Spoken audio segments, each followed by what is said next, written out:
تفہیم القرآن سید ابوالعلا مودودی سورۃ الحشر آیات 5 تا 10 حصہ سوم۔ اعوذ باللہ من الشیطان الرجیم بسم اللہ الرحمن الرحیم۔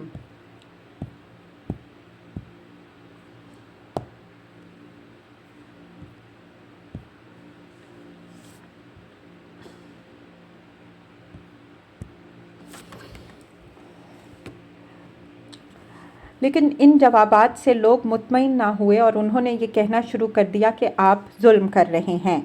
آخر کار حضرت عمر رضی اللہ عنہ نے مجلس شورا کا اجتماع منعقد کیا اور اس کے سامنے یہ معاملہ رکھا۔ اس موقع پر جو تقریر آپ رضی اللہ عنہ نے کی اس کے چند فقرے یہ ہیں۔ میں نے آپ لوگوں کو صرف اس لیے تکلیف دی ہے کہ آپ اس امانت کے اٹھانے میں میرے ساتھ شریک ہوں جس کا بار آپ کے معاملات کو چلانے کے لیے میرے اوپر رکھا گیا ہے۔ میں آپ ہی لوگوں میں سے ایک فرد ہوں اور آپ وہ لوگ ہیں جو آج حق کا اقرار کرنے والے ہیں۔ آپ میں سے جو چاہے میری رائے سے اتفاق کرے اور جو چاہے اس سے اختلاف کرے۔ میں یہ نہیں چاہتا کہ آپ میری خواہش کی پیروی کریں۔ آپ کے پاس کتاب اللہ ہے جو ناطق بالحق ہے۔ خدا کی قسم میں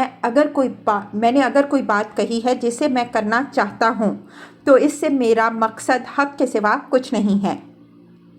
آپ ان لوگوں کی بات سن چکے ہیں جن کا خیال یہ ہے کہ میں ان کے ساتھ ظلم کر رہا ہوں اور ان کی حق تلفی کرنا چاہتا ہوں، حالانکہ میں اس سے خدا کی پناہ مانگتا ہوں کہ کسی ظلم کا ارتکاب کروں۔ میں بڑا شقی ہوں گا اگر ظلم کر کے کوئی ایسی چیز جو فی الواقع ان کی ہو انہیں دے دوں اور کسی دوسرے کو دے دوں، مگر میں یہ دیکھ رہا ہوں کہ کسریٰ کی سرزمین کے بعد اب کوئی اور علاقہ فتح ہونے والا نہیں ہے۔ اللہ تعالیٰ نے ایرانیوں کے مال اور ان کی زمینیں اور ان کے کسان سب ہمارے قبضے میں دے دیے ہیں۔ ہماری فوجوں نے جو غنائم حاصل کیے تھے وہ تو میں خمس نکال کر ان میں بانٹ چکا ہوں، اور ابھی جو غنائم تقسیم نہیں ہوئے ہیں میں ان کو بانٹنے کی فکر میں لگا ہوا ہوں۔ البتہ زمینوں کے بارے میں میری رائے یہ ہے کہ انہیں اور ان کے کسانوں کو تقسیم نہ کروں، بلکہ ان پر خراج اور کسانوں پر جزیہ لگا دوں جسے وہ ہمیشہ ادا کرتے رہیں، اور یہ اس وقت کے عام مسلمانوں اور لڑنے والی فوجوں اور مسلمانوں کے بچوں کے لیے اور بعد کی آنے والی نسلوں کے لیے فے ہو۔ کیا آپ لوگ نہیں دیکھتے کہ ہماری ان سرحدوں کے لیے لازماً ایسے لوگوں کی ضرورت ہے جو ان کی حفاظت کرتے رہیں؟ کیا آپ یہ نہیں دیکھتے کہ یہ بڑے بڑے ملک شام، الجزیرہ، کوفہ، بصرہ، مصر، ان سب میں فوجیں رہنی چاہیے اور ان کو پابندی سے تنخواہیں ملنی چاہیے؟ اگر میں ان زمینوں کو ان کے کسانوں سمیت تقسیم کر دوں تو یہ مصارف کہاں سے آئیں گے؟ یہ بحث 2-3 دن چلتی رہی۔ حضرت عثمان، حضرت علی، حضرت طلحہ، حضرت عبداللہ بن عمر رضی اللہ عنہم اجمعین وغیرہ حضرات نے حضرت عمر رضی اللہ عنہ کی رائے سے اتفاق کیا لیکن فیصلہ نہ ہو سکا۔ آخر کار حضرت عمر رضی اللہ عنہ اٹھے اور انہوں نے فرمایا کہ مجھے کتاب اللہ سے ایک حجت مل گئی ہے جو اس مسئلے کا فیصلہ کر دینے والی ہے۔ اس کے بعد انہوں نے سورہ حشر کی یہی آیات وَمَا أَفَاءَ اللَّهُ عَلَى رَسُولِهِ مِنْهُمْ سے لے کر رَبَّنَا إِنَّكَ رَءُوفٌ رَحِيمٌ تک پڑھیں اور ان سے یہ استدلال کیا کہ اللہ کی عطا کردہ ان املاک میں صرف اس زمانے کے لوگوں کا ہی حصہ نہیں ہے بلکہ بعد کے آنے والوں کو بھی اللہ نے ان کے ساتھ شریک کیا ہے۔ پھر یہ کیسے صحیح ہو سکتا ہے کہ اس فے کو جو سب کے لیے ہے ہم ان فاتحین میں تقسیم کر دیں اور بعد والوں کے لیے کچھ نہ چھوڑیں؟ نیز اللہ تعالیٰ کا ارشاد ہے کہ لا یکون دولۃ بین الاغنیاء منکم، تاکہ یہ مال تمہارے مالداروں ہی میں چکر نہ لگاتا رہے۔ لیکن اگر میں اسے فاتحین میں تقسیم کر دوں تو یہ تمہارے مالداروں ہی میں چکر لگاتا رہے گا اور دوسروں کے لیے کچھ نہ بچے گا۔ یہ دلیل تھی جس نے سب کو مطمئن کر دیا اور اس بات پر اجماع ہو گیا کہ ان تمام مفتوحہ علاقوں کو عامۃ المسلمین کے لیے فے قرار دیا جائے۔ جو لوگ ان اراضی پر کام کر رہے ہیں انہی کے ہاتھوں میں انہیں رہنے دیا جائے اور ان پر خراج اور جزیہ لگا دیا جائے۔ اس فیصلے کے مطابق اراضی مفتوحہ کی اصل حیثیت یہ قرار پائی کہ مسلم ملت بحیثیت مجموعی ان کی مالک ہے۔ جو لوگ پہلے سے ان زمینوں پر کام کر رہے تھے ان کو ملت نے اپنی طرف سے بطور کاشتکار برقرار رکھا ہے۔ وہ ان اراضی پر اسلامی حکومت کو ایک مقررہ لگان ادا کرتے رہیں گے۔ نسلاً بعد نسل یہ کاشتکارانہ حقوق ان کی میراث میں منتقل ہوتے رہیں گے اور وہ ان حقوق کو فروخت بھی کر سکیں گے، مگر زمین کے اصل مالک وہ نہ ہوں گے بلکہ مسلم ملت ان کی مالک ہوگی۔ ابو عبیدہ رحمہ اللہ نے اپنی کتاب الاموال میں اس قانونی پوزیشن کو اس طرح بیان کیا ہے۔ حضرت عمر رضی اللہ عنہ نے سواد عراق کے لوگوں کو ان کی زمینوں پر برقرار رکھا اور ان کے افراد پر جزیہ اور ان کی زمینوں پر ٹیکس لگا دیا۔ امام یعنی اسلامی حکومت کا فرما رواں جب مفتوحہ ممالک کے لوگوں کو ان کی زمینوں پر برقرار رکھے تو وہ ان اراضی کی میراث میں بھی منتقل کر سکیں گے اور بیع بھی کر سکیں گے۔ عمر بن عبدالعزیز رحمہ اللہ کے زمانے میں شافعی سے پوچھا گیا، کیا سواد عراق کے لوگوں سے کوئی معاہدہ ہے؟ انہوں نے جواب دیا کہ معاہدہ تو نہیں ہے، مگر جب ان سے خراج لینا قبول کر لیا گیا تو یہ ان کے ساتھ معاہدہ ہو گیا۔ حضرت عمر رضی اللہ عنہ کے زمانے میں عتبہ بن فرقد نے فرات کے کنارے ایک زمین خریدی۔ حضرت عمر رضی اللہ عنہ نے ان سے پوچھا کہ تم نے یہ زمین کس سے خریدی ہے؟ انہوں نے کہا اس کے مالکوں سے۔ حضرت عمر رضی اللہ عنہ نے فرمایا اس کے مالک تو یہ لوگ ہیں یعنی مہاجرین و انصار۔ عمر رضی اللہ عنہ کی رائے یہ تھی کہ ان زمینوں کے اصل مالک مسلمان ہیں۔ اس فیصلے کی روح سے ممالک مفتوحہ کے جو اموال مسلمانوں کی اجتماعی ملکیت میں قرار دیے گئے وہ یہ تھے: نمبر 1، وہ زمینیں اور علاقے جو کسی صلح کے نتیجے میں اسلامی حکومت کے قبضے میں آئیں۔ نمبر 2، وہ فدیہ یا خراج یا جزیہ جو کسی علاقے کے لوگوں نے جنگ کے بغیر ہی مسلمانوں سے امان حاصل کرنے کے لیے ادا کرنا قبول کیا ہو۔ نمبر 3، وہ اراضی و جائیدادیں جن کے مالک انہیں چھوڑ کر بھاگ گئے۔ نمبر 4، وہ جائیدادیں جن کے مالک مارے گئے اور کوئی مالک باقی نہ رہا۔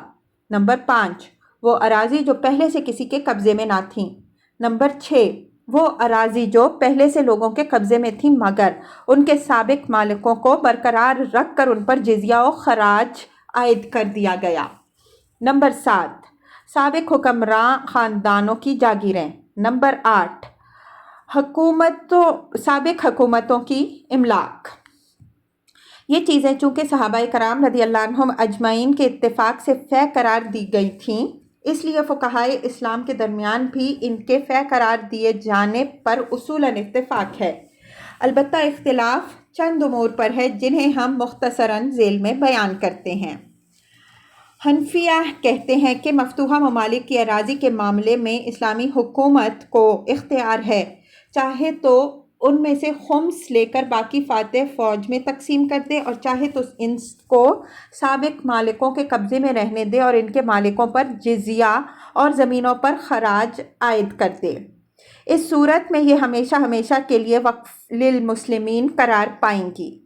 یہی رائے عبداللہ بن مبارک رحمہ اللہ نے سفیان ثوری رحمہ اللہ سے بھی نقل کی ہے۔ مالکیہ کہتے ہیں کہ مسلمانوں کے محض فتح کر لینے سے یہ اراضی خود بخود وقف علی المسلمین ہو جاتی ہیں۔ ان کو وقف کرنے کے لیے نہ امام کے فیصلے کی ضرورت ہے نہ مجاہدین کو راضی کرنے کی۔ علاوہ بریں مالکیہ کے ہاں مشہور قول یہ ہے کہ صرف اراضی ہی نہیں، مفتوحہ علاقوں کے مکان اور عمارات بھی حقیقتاً وقف علی المسلمین ہیں، البتہ اسلامی حکومت ان پر کرایہ عائد نہیں کرے گی۔ حنابلہ اس حد تک حنفیوں سے متفق ہیں کہ اراضی کو فاتحین میں تقسیم کرنا یا مسلمانوں پر وقف کر دینا امام کے اختیار میں ہے، اور اس امر میں مالکیوں سے اتفاق کرتے ہیں کہ مفتوحہ ممالک کے مکان بھی اگرچہ وقف میں شامل ہوں گے مگر ان پر کرایہ عائد نہ کیا جائے گا۔ شافیہ کا مسلک یہ ہے کہ مفتوحہ علاقے کے تمام اموال منقولہ غنیمت ہیں اور تمام اموال غیر منقولہ یعنی اراضی اور مکانات کو فے قرار دیا جائے گا۔ بعض فقہا کہتے ہیں کہ عنوتاً فتح ہونے والے ممالک کی اراضی کو اگر امام وقف علی المسلمین کرنا چاہے تو لازم ہے کہ وہ پہلے فاتح فوجوں کی رضامندی حاصل کرے۔ اس کے لیے وہ یہ دلیل پیش کرتے ہیں کہ حضرت عمر رضی اللہ عنہ نے سواد عراق کی فتح سے پہلے جریر بن عبداللہ الجبلی رضی اللہ عنہ سے، جن کے قبیلے کے لوگ جنگ قادسیہ میں شریک ہونے والی فوج کا چوتھائی حصہ تھے، یہ وعدہ کیا تھا کہ مفتوحہ علاقے کا چوتھائی حصہ ان کو دیا جائے گا۔ چنانچہ 2 سے 3 سال تک یہ حصہ ان کے پاس رہا۔ پھر حضرت عمر رضی اللہ عنہ نے ان سے فرمایا کہ اگر میں تقسیم کے معاملے میں ذمہ دار اور جواب دہ نہ ہوتا تو جو کچھ تمہیں دے چکا تھا وہ تمہارے پاس ہی رہنے دیا جاتا، لیکن اب میں دیکھتا ہوں کہ لوگوں کی کثرت ہو گئی ہے، اس لیے میری رائے یہ ہے کہ تم اسے عام لوگوں کو واپس کر دو۔ حضرت جریر رضی اللہ عنہ نے اس بات کو قبول کر لیا اور حضرت عمر رضی اللہ عنہ نے ان کو اس پر 80 دینار بطور انعام دیے۔ اس سے وہ یہ استدلال کرتے ہیں کہ حضرت عمر رضی اللہ عنہ نے فاتحین کو راضی کرنے کے بعد مفتوحہ علاقوں کو وقف علی المسلمین قرار دینے کا فیصلہ کیا، لیکن جمہور فقہا نے اس دلیل کو تسلیم نہیں کیا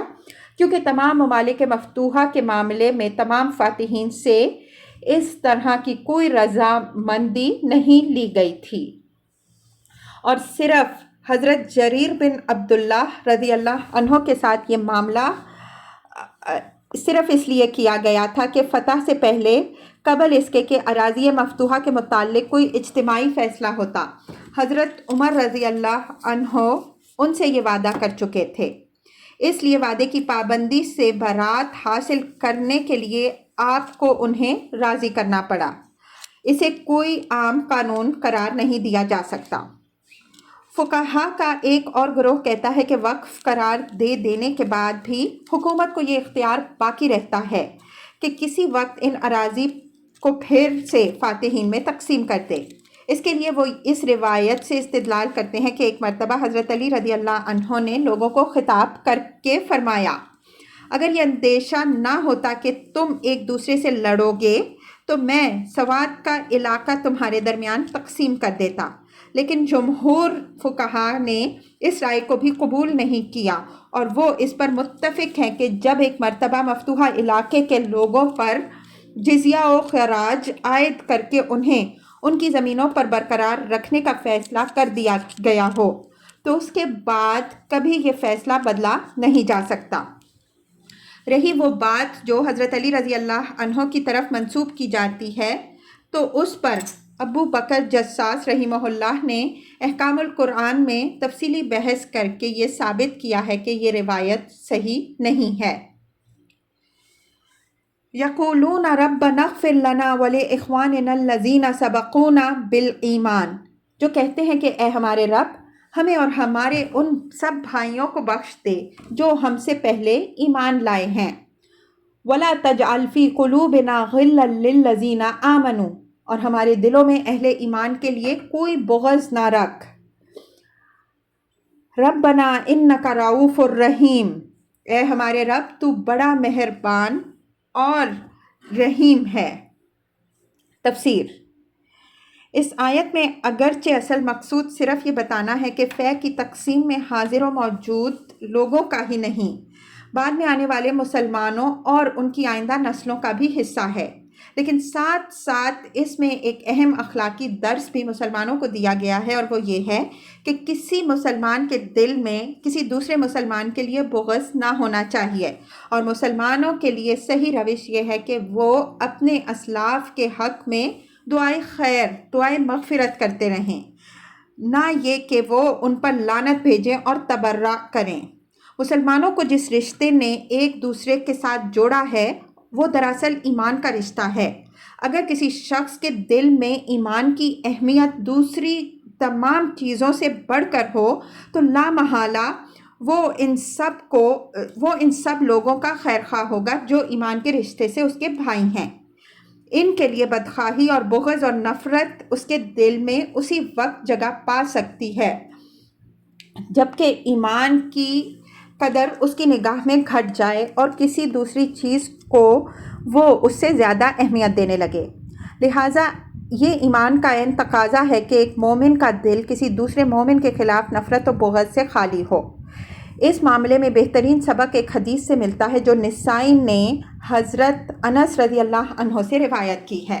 ان کا بیان یہ ہے کہ ایک مرتبہ 3 دن مسلسل یہ ہوتا رہا کہ رسول اللہ صلی اللہ علیہ وآلہ وسلم اپنی مجلس میں یہ فرماتے کہ اب تمہارے سامنے ایک ایسا شخص آنے والا ہے جو اہل جنت میں سے ہے، اور ہر بار وہ آنے والا شخص انصار میں سے ایک صاحب ہوتے۔ یہ دیکھ کر حضرت عبداللہ بن عمر بن عاص رضی اللہ عنہ کو جستجو پیدا ہوئی کہ آخر یہ کیا عمل ایسا کرتے ہیں جس کی بنا پر حضور صلی اللہ علیہ وآلہ وسلم نے ان کے بارے میں بار بار یہ بشارت سنائی ہے۔ چنانچہ وہ ایک بہانہ کر کے 3 روز مسلسل ان کے ہاں جا کر رات گزارتے رہے تاکہ ان کی عبادت کا حال دیکھیں، مگر ان کی شب گزاری میں کوئی ایسا غیر معمولی چیز نظر نہ آئی۔ ناچار انہوں نے خود ہی ان سے پوچھ لیا کہ بھائی آپ کیا ایسا عمل کرتے ہیں جس کی بنا پر ہم نے حضور صلی اللہ علیہ وآلہ وسلم سے آپ کے بارے میں یہ عظیم بشارت سنی؟ انہوں نے کہا میری عبادت کا حال تو آپ دیکھ چکے ہیں، البتہ ایک بات ہے جو شاید اس کی موجب بنی ہو، اور وہ یہ ہے کہ میں اپنے دل میں کسی مسلمان کے خلاف کپٹ نہیں رکھتا اور نہ کسی ایسی بھلائی پر جو اللہ نے اسے عطا کی ہو اس سے حسد کرتا ہوں۔ اس کا یہ مطلب نہیں ہے کہ کوئی مسلمان اگر کسی دوسرے مسلمان کے قول یا عمل میں کوئی غلطی پاتا ہو تو وہ اسے غلط نہ کہے۔ ایمان کا تقاضا ہرگز یہ نہیں ہے کہ مومن غلطی بھی کرے تو اس کو صحیح کہا جائے یا اس کی غلط بات کو غلط نہ کہا جائے، لیکن کسی چیز کو دلیل کے ساتھ غلط کہنا اور شائستگی کے ساتھ اسے بیان کر دینا اور چیز ہے، اور بغض اور نفرت اور مذمت و بدگوئی اور سب و شتم بالکل ایک دوسری چیز۔ یہ حرکت زندہ معاصرین کے حق میں کی جائے تب بھی ایک بڑی برائی ہے، لیکن مرے ہوئے اسلاف کے حق میں اس کا ارتکاب تو اور زیادہ بڑی برائی ہے، کیونکہ وہ نفس ایک بہت ہی گندا نفس ہوگا جو مرنے والوں کو بھی معاف کرنے کے لیے تیار نہ ہو۔ اور ان سب سے بڑھ کر شدید برائی یہ ہے کہ کوئی شخص ان لوگوں کے حق میں بدگوئی کرے جنہوں نے انتہائی سخت آزمائشوں کے دور میں رسول اللہ صلی اللہ علیہ وآلہ وسلم کی رفاقت کا حق ادا کیا تھا اور اپنی جانیں لڑا کر دنیا میں اسلام کا وہ نور پھیلایا تھا جس کی بدولت آج ہمیں نعمت ایمان میسر ہوئی ہے۔ ان کے درمیان جو اختلافات رونما ہوئے ان میں اگر ایک شخص کسی فریق کو حق پر سمجھتا ہو اور دوسرے فریق کا موقف اس کی رائے میں صحیح نہ ہو تو وہ یہ رائے رکھ سکتا ہے اور اسے معقولیت کے حدود میں بیان بھی کر سکتا ہے، مگر ایک فریق کی حمایت میں ایسا غلو کہ دوسرے فریق کے خلاف دل بغض و نفرت سے بھر جائے اور زبان و قلم سے بدگوئی کی تراوش ہونے لگے، ایک ایسی حرکت ہے جو کسی خدا ترس انسان سے سرزد نہیں ہو سکتی۔ قرآن کی صریح تعلیم کے خلاف یہ حرکت جو لوگ کرتے ہیں وہ بالعموم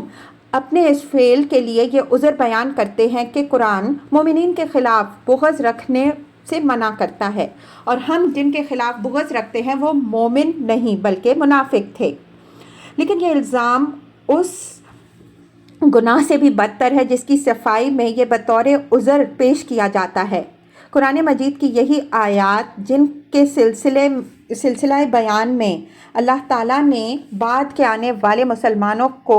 اپنے سے پہلے گزرے ہوئے اہل ایمان سے بغض نہ رکھنے اور ان کے حق میں دعائے مغفرت کرنے کی تعلیم دی ہے، ان کے اس الزام کی تردید کے لیے کافی ہیں۔ ان آیات میں یک بعد دیگرے 3 گروہوں کو فے کا حقدار قرار دیا گیا ہے، اول مہاجرین، دوسرے انصار، تیسرے ان کے بعد آنے والے مسلمان، اور ان بعد کے آنے والے مسلمانوں سے فرمایا گیا ہے کہ تم سے پہلے جن لوگوں نے ایمان لانے میں سبقت کی ہے ان کے حق میں دعائے مغفرت کرو۔ ظاہر ہے کہ اس کے سیاق و سباق میں سابقین بالایمان سے مراد مہاجرین و انصار کے سوا اور کوئی نہیں ہو سکتا۔ پھر اللہ تعالیٰ نے اسی سورہ حشر کی آیات 11 تا 17 میں بھی یہ بیان کر دیا ہے کہ منافق کون لوگ تھے۔ اس سے یہ بات بالکل ہی کھل جاتی ہے کہ منافق وہ تھے جنہوں نے غزوہ بنی نذیر کے موقع پر یہودیوں کی پیٹھ ٹھونکی تھی، اور ان کے مقابلے میں مومن وہ تھے جو اس غزوے میں رسول اللہ صلی اللہ علیہ وآلہ وسلم کے ساتھ شامل تھے۔ اس کے بعد کیا ایک مسلمان جو خدا کا کچھ بھی خوف دل میں رکھتا ہو یہ جسارت کر سکتا ہے کہ ان لوگوں کے ایمان کا انکار کرے جن کے ایمان کی شہادت اللہ تعالیٰ نے خود دی ہے؟ امام مالک رحمہ اللہ اور امام احمد رحمہ اللہ نے اس آیت سے استدلال کرتے ہوئے یہ رائے ظاہر کی ہے کہ فے میں ان لوگوں کا کوئی حصہ نہیں ہے جو صحابہ کرام رضی اللہ عنہم اجمعین کو برا کہتے ہیں۔ لیکن حنفیہ اور شافعیہ نے اس رائے سے اتفاق نہیں کیا۔